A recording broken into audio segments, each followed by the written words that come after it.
Saya nukilkan perkataan Kiai Haji Hasyim Asy'ari rahimahullahu taala, pendiri NU.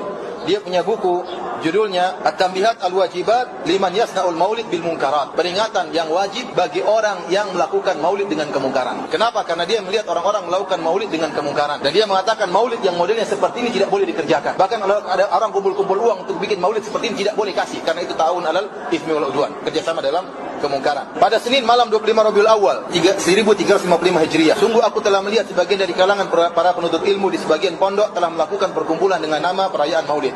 Mereka telah menghadirkan alat-alat musik, lalu mereka membaca sedikit dari Al-Quran dan riwayat-riwayat yang datang tentang awal sirah Nabi SAW dan tentang tanda-tanda kebesaran Allah yang terjadi pada tatkala lahirnya Nabi SAW. Demikian juga sejarah beliau yang penuh keberkahan setelah itu. Setelah itu mereka pun mulai melakukan kemungkaran-kemungkaran seperti saling berkelahi pencaksilat dan saling dorong-mendorong yang mereka namakan dengan pencaksilat atau boxing.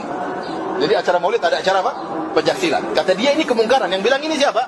Kiai Haji Hasyim Asy'ari, pendiri NU, yang bilang bahwasanya acara pencaksilat dalam acara maulid itu mungkar siapa? Dia.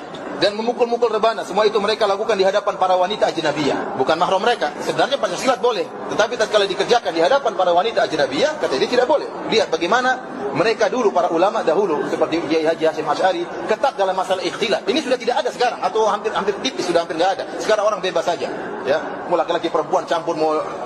Mereka telah tinggalkan ajaran guru besar mereka, pendiri NU. Semua itu mereka lakukan di hadapan para wanita ajnabiyah yang dekat posisinya dengan mereka sambil menonton mereka, dan juga musik dan sandiwara cara kuno. Jadi ini semua dilakukan dalam acara maulid.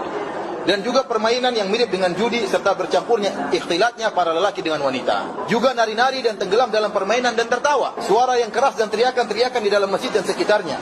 Maka aku pun melarang mereka dan mengingkari perbuatan kemungkaran-kemungkaran tersebut. Lalu mereka pun pergi buyar. Ini yang bilang siapa? Kiai Haji Hasyim Asy'ari. Dan kebanyakan maulid seperti ini sekarang. Kumpul-kumpul, rame-rame, ketawa ketiwi. Dan ini kemungkaran. Ini sepakat ulama mungkar. Mau antum mendapat, Ibnu Hajar juga tadi saya sebutkan. Dia mengatakan maulid ada baiknya ada buruknya.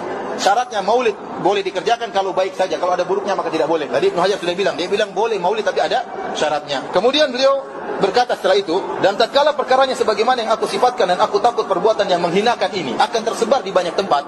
Dia bilang perbuatan yang menghinakan ini akan tersebar di banyak tempat sehingga menjerumuskan orang-orang awam pada kemaksiatan yang bermacam-macam dan bisa jadi mengantarkan mereka kepada keluar dari agama Islam. Bayangkan kencengnya ini, kalau tidak disebut namanya mungkin orang sudah bilang ini orang terlalu kenceng.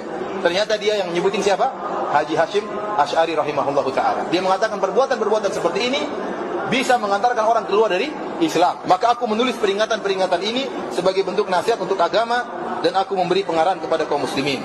Jadi ini sebab kenapa dia tulis buku ini. Adapun tata cara acara maulid yang dianjurkan oleh para ulama, kita dengarkan perkataan Haji Hasyim Asy'ari. Dia berkata, dari perkataan para ulama, bahwasanya maulid yang dianjurkan oleh para ulama adalah berkumpulnya orang-orang dan membaca sebagian ayat-ayat dari Al-Quran dan riwayat kabar-kabar yang menjelaskan tentang permulaan sejarah Nabi SAW dan peristiwa-peristiwa yang terjadi tatkala Nabi dalam kandungan dan kelahirannya. Demikian juga setelahnya berupa sejarah sirah beliau yang penuh keberkahan. Setelah itu diletakkan makanan, lalu mereka makan lalu buyar. Itu acara maulid. Begitu. Itu acara maulid yang dianjurkan oleh para ulama yang membolehkan. Kalau yang tidak boleh sama sekali. Tadi ulama Malikiyah. Tapi yang bolehkan, mereka bilang cara maulid seperti itu. Jadi kumpul baca ayat Al-Quran, kemudian baca sirah Nabi, sejarah Nabi agar menumbuhkan cinta kepada Nabi, kemudian makan-makan menunjukkan senang, terus buyar, sudah selesai. Itu acara maulid. Adapun kemudian joget-joget, dan saya lihat ada acara maulid dengan joget-joget, ada laki-laki perempuan, musik-musik, kemudian mubadzir dan macam-macamnya, ini tidak boleh. Pawai, kemudian bikin patung-patung, saya lihat sendiri sampai orang macet di Indonesia gara-gara bikin patung. Acara maulid bikin patung kuda, bikin patung kalajengking. Apa hubungannya kalajengking dengan Nabi SAW? Apa hubungannya kuda dengan Nabi SAW? Bikin patung-patung seperti itu. Apa dengan buat patung tersebut tambah iman kepada Nabi SAW? Apa dengan buat patung tersebut tambah cinta kepada Nabi SAW? Apalagi kemudian masjid kosong acara maulid. Saya lihat kemarin ada orang sebarin di Facebook. Lihat sebelah acara maulid masjid waktu sholat isya nggak ada orang sholat. Cuma berapa orang. Yang lain tidak sholat isya berjamaah. Terus bagaimana seperti ini? Jadi acara maulid yang dibolehkan oleh para ulama Syafi'iyah begini. Ini yang menjelaskan adalah Kiai Haji Hasyim Asy'ari. Beliau juga mengatakan, ketahuilah bahwasanya perayaan maulid jika mengantarkan kepada kemaksiatan yang jelas dan kuat seperti kemungkaran yang wajib untuk ditinggalkan dan haram, maka wajib untuk ditinggalkan dan haram perayaan tersebut. Jadi ijma ulama, maulid kalau tercampur dengan kemungkaran maka hukumnya apa?